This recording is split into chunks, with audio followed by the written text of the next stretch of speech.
Terus api. Saya potong beberapa kalimat yang ada hubungannya sama api. Bagi yang belajar antropologi, api adalah titik awal ketika manusia mengenal kebudayaan. Orang mulai ngerti nyimpen makanan, masak makanan untuk banyak kepentingan, termasuk ngusir hewan, nyari kehangatan, itu ketika api dikenal.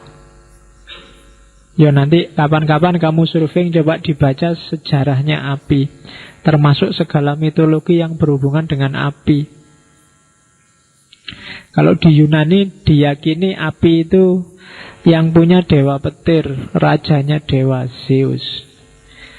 Sebenarnya manusia tidak boleh pakai api karena itu kunci kekuatannya dewa. Tapi kalau di Yunani terus dicuri oleh namanya Prometheus. Prometheus ini nyuri apinya Zeus, dikasihkan ke manusia, sehingga manusia bisa memanfaatkan api. Gara-gara ini nanti Prometheus dihukum oleh Zeus, dia diikat di atas gunung. Terus jantungnya setiap kali dimakan sama burung elang itu. Dimakan, jantungnya hilang, paginya muncul jantungnya lagi, dimakan lagi, muncul dimakan lagi. Dan nanti akhirnya dia diselamatkan oleh Hercules, Herakles, manusia setengah dewa. Saya tidak tahu menyelamatkannya dibantu Sina apa enggak. Yang lebih seru kalau duet berdua. Oke. Nah, orang Zoroaster melihat hal yang sama. Pancaran cahaya ilahi, simbolisasinya api. Ketika mereka menatap api, perintahnya apa? Berkontemplasilah. Tataplah api, fokuskan dirimu ke api untuk membersihkan pikiran. Jadi semacam meditasi, menenangkan pikiran. Oke, terus api naik ke atas dan mengangkat jalan pikiran ilahi. Api itu kan gerakannya ke atas, jilatannya ke atas. Dia memusnahkan semua yang dia telan, kemudian mengangkatnya ke atas. Sama kayak persembahan. Persembahan itu kan memusnahkan semua ego dan kamu persembahkan ke atas kepada Tuhan. Jadi simbolismenya semacam itu. Dosamu itu bakarlah, kekotoranmu itu bakarlah. Menghadaplah Tuhan dalam kondisi suci. Jadi simbolisasinya bunyinya semacam itu kalau di Zoroaster. Jadilah seperti api. Api mensucikan apapun yang disentuhnya, namun ia sendiri tidak pernah terkotori. Tidak ada api kotor, tidak ada api tidak jernih. Api itu ya selalu kayak gitu. Yang berani mendekat dijadikan api oleh api. Kertas mendekat dia jadi api. Copet mendekat dipukuli sama orang terus dibakar, ya dia jadi api. Bersih jadi api. Jadi bahkan orang meninggal di banyak tradisi kan juga dibakar jadi api. Dia konsisten. Api tidak kayak air. Air itu kemasukan kotor, dia ikut jadi kotor. Tapi kalau api, dia akan tetap seperti api. Yang datang akan diolah jadi dirinya. Itu api. Maka api dijadikan simbol oleh banyak tradisi. Oke.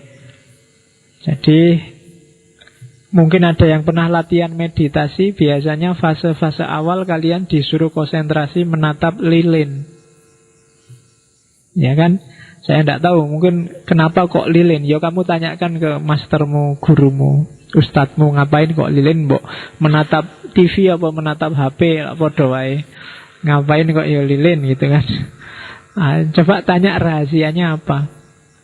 Atau kamu coba ya nanti malam, bawa lilin kecil aja, taruh di bawah, di depanmu paling jarak 3,5 30-an senti lah ya. Tapi di depanmu kasih kaca. Jadi kaca, wajahmu, terus lilinnya di tengah, sana kasih kaca. Ya perhatikan lilin. Tapi nanti kalau sudah capek, kamu lihatlah kaca. Jangan kaget kalau wajahmu berubah-ubah. Entah jadi siapa, entah kok nggak kayak aku. Coba aja. Oke, wedi nangan kamu. Coba aja, enggak apa-apa. Cobaan ya. Nanti kalau tapi wajahmu berubah-ubah biasa aja. Itu deviasi mata itu biasa. Itu nanti lama-lama akan kelihatan warna auramu. Auramu warnanya apa? Cuma kalau kamu takut duluan ya nggak jadi. Ya.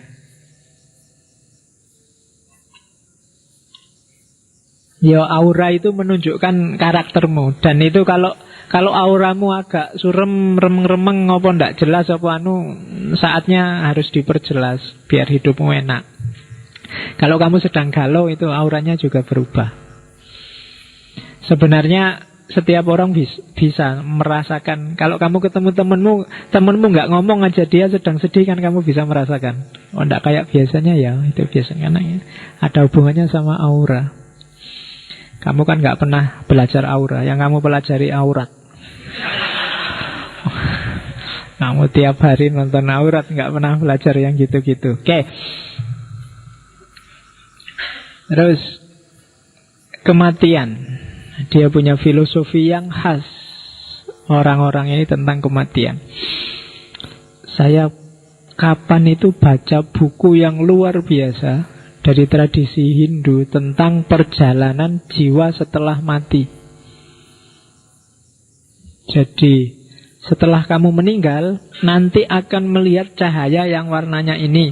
Cuma ketika cahaya masih warnanya ini, jangan dipedulikan, jangan diikuti. Ikutilah terus jalanmu ke cahaya yang warnanya ini saja.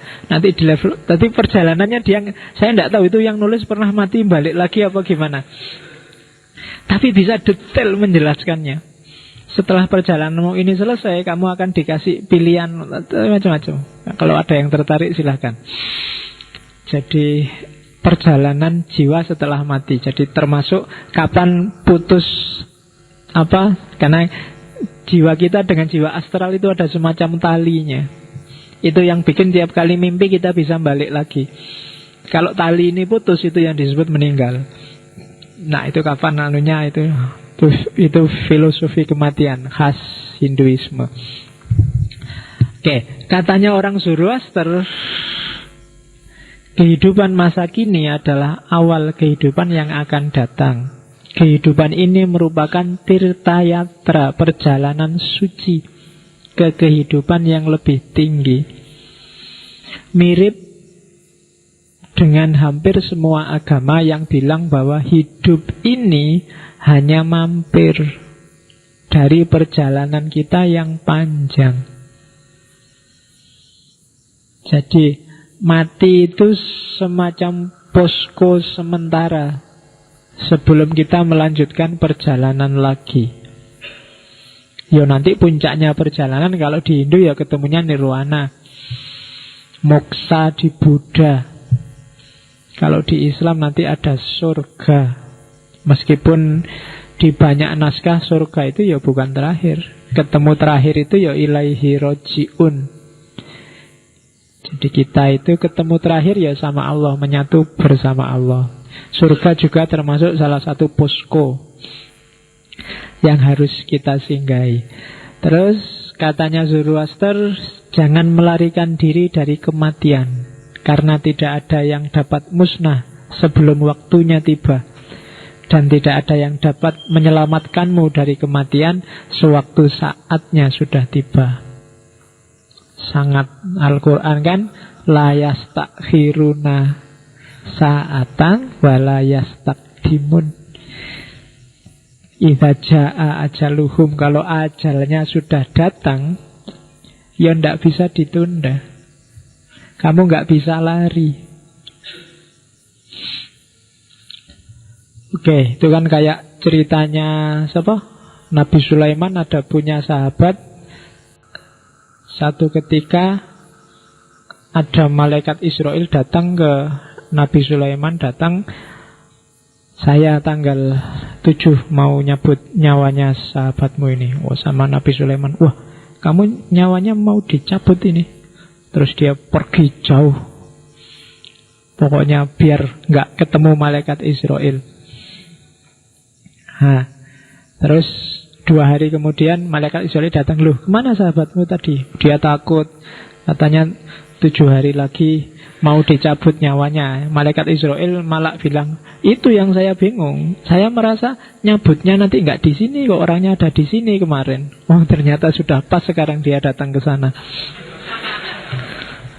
Jadi tidak mungkin ditunda, nggak mungkin dipercepat kalau sudah waktunya. Jadi satu-satunya yang kamu jangan galau justru itu kematian.